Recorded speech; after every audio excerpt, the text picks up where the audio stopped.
It started with the scent of smoke drifting through a quiet suburban neighborhood. What firefighters thought was a routine house fire quickly turned into a chilling crime scene. Amid the charred debris of a bedroom, a single object stopped them cold, a burnt mattress. And beneath it, something horrifying was revealed. This is the case of Lauren Hughes, a young woman whose tragic end was nearly erased by flames. But as investigators dug deeper, it became clear this fire wasn't an accident. It was 3:47 a.m. on a Tuesday in early September when emergency services were called to a house fire in the sleepy town of Willow Creek, Indiana. Neighbors had seen thick black smoke curling out of Lauren Hughes' bedroom window. The blaze was fast, consuming most of the master bedroom by the time crews arrived. What stood out to investigators almost immediately was the origin of the fire, the bed. More specifically, the mattress. As the fire died down, a scorched, misshapen object beneath the springs of the mattress was discovered. It was the badly burned remains of 27-year-old Lauren Hughes. She had been missing for 3 days. Her friends had posted on social media. Her employer said she never called in. But no one expected this. The fire was no accident. It was a cover-up, and the story behind it would shake the community to its core. Lauren was a nurse, quiet, kind-hearted, and well-loved by patients and peers alike. Born and raised in Willow Creek, she lived alone in her small home just outside of town. Friends described her as reliable, always on time, always checking in. That's why it was strange when she didn't show up for work or respond to messages over the weekend. Police initially treated her disappearance as low risk. There were no signs of forced entry. Her car was in the driveway. Her keys were still inside. But now, standing inside the charred remains of her bedroom, they realized how wrong they were. In the days leading up to the fire, Lauren had confided in a few close friends about someone from her past. She said he was texting her again, showing up at her workplace, watching her car from across the parking lot. That man was her ex-boyfriend, Trevor Banks. They'd broken up 6 months earlier. Lauren ended the relationship, citing emotional abuse and manipulation.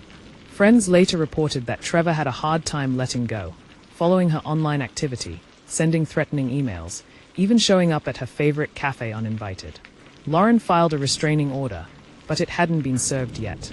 The signs were there, but no one connected them until it was too late. Lauren's body was too badly burned for immediate conclusions, but an autopsy provided critical clues. The medical examiner determined she was already dead before the fire started.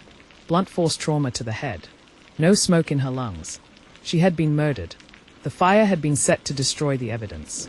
Fire, especially in a bedroom, burns hot and fast. It can easily destroy trace evidence, DNA, fingerprints, fibers. But Trevor made mistakes, and those mistakes would be his downfall. Investigators quickly turned their attention to Trevor. He claimed he hadn't seen Lauren in weeks, but his cell phone told a different story. Pings from nearby towers placed him near Lauren's house the night she died. Surveillance footage from a neighboring gas station showed Trevor buying lighter fluid around 2 a.m., just over an hour before the fire began. But the most damning evidence came from under Trevor's fingernails, skin cells later confirmed to be Lauren's. He was arrested 3 days after the fire. His cold expression during interrogation chilled even seasoned detectives. Trevor's defense claimed he'd visited Lauren consensually and left before anything happened. But the evidence was overwhelming. Text messages showed Lauren pleading with Trevor to leave her alone. Her diary entries, recovered from her phone's cloud backup, documented her growing fear. In court, her best friend took the stand, reading the last message Lauren sent. "If anything happens to me, it was Trevor." The jury deliberated for less than 4 hours. Guilty. First-degree murder. Arson. Sentenced to life without parole. Lauren's parents wept in the courtroom. Justice, yes, but not peace.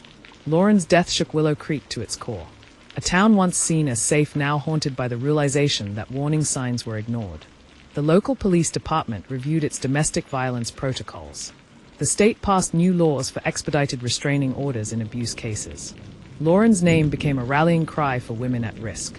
Her home is now gone, replaced with a small memorial garden tended by friends and neighbors. But her story lives on. Forensic psychologists were called in to evaluate Trevor Banks. What they discovered painted a disturbing profile, a man obsessed with control and domination, prone to violent outbursts when rejected. Trevor exhibited narcissistic traits, severe attachment issues, and a growing inability to distinguish fantasy from reality. His digital footprint revealed a chilling collection of search history. How to start a fire without leaving evidence. How long does it take for a mattress to burn? And most disturbing of all, how to make her disappear.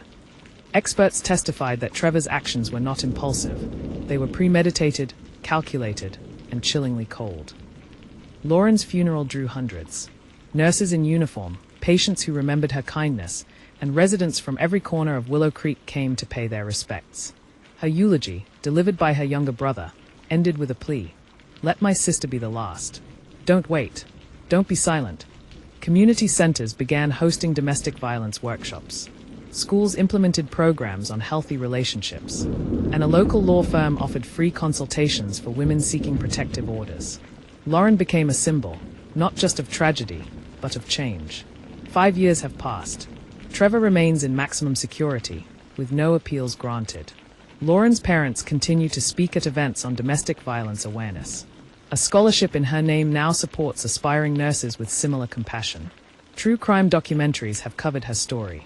Podcasts, books, and survivor panels keep her memory alive. But perhaps the most powerful legacy came from a young woman named Rebecca, a former victim of domestic abuse, who said Lauren's story gave her the strength to escape and rebuild. Lauren Hughes didn't have to die. Her story is a chilling reminder that red flags are too often dismissed, and that silence can be deadly. If someone you know is in danger, don't wait. Speak up, reach out, help them be heard.